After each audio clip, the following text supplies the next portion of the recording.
Masantésexuelle.com, c'est si bon d'agir. Bonjour Jacques.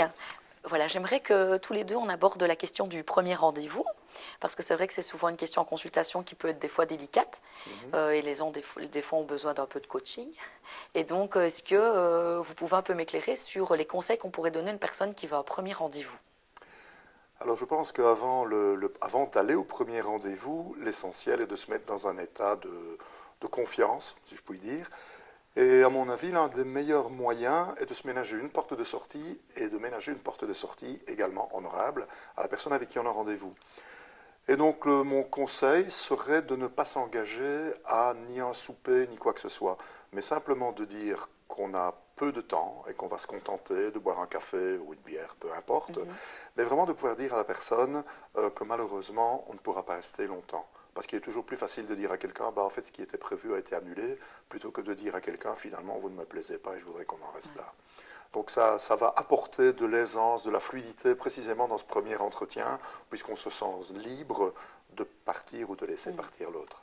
Donc, pour un premier rendez-vous, vous conseillez plutôt de proposer un verre et pas un restaurant, par exemple. Oui, Pour pouvoir, si ça se passe bien, bon, on peut aller au restaurant, et exactement. si ça se passe mal, On rentre chez on soi. rentre chez soi. Et si D'accord. ça se passe extrêmement Oui, bien, c'est ça. on peut même rentrer chez soi avant d'aller au restaurant. Voilà, ça c'est une proposition.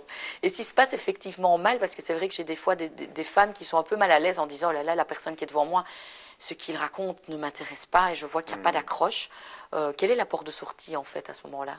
Bah, si précisément on s'est ménagé cette sortie honorable, ça permet après 10 minutes, 15 minutes de dire je suis désolé, il faut vraiment que j'y aille. Évidemment, il y a des personnes affirmées qui n'ont aucune difficulté à dire à quelqu'un ça ne va pas, ça ne fonctionnera pas, mais ce n'est pas la majorité, d'autant plus que lors d'un premier rendez-vous, il y a souvent un état de stress qui est déjà présent. Et donc vraiment, je conseille de déminer cet état de stress en amont plutôt que d'attendre d'y être confronté. D'accord.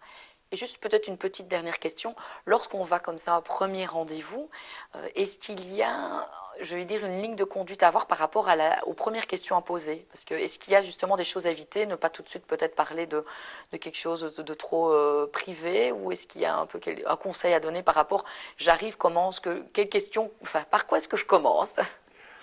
Alors, il y a quand même un dénominateur commun à la plupart des humains, c'est qu'ils adorent parler d'eux. En plus, généralement, c'est le sujet qu'ils connaissent le mieux.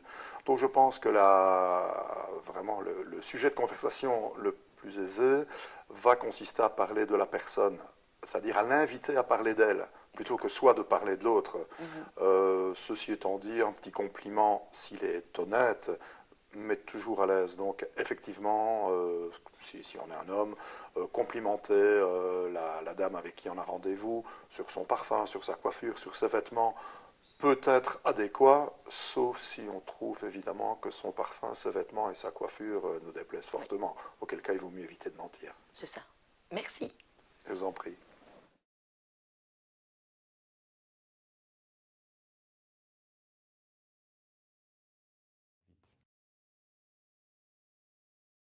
Masantésexuelle.com, c'est si bon d'agir.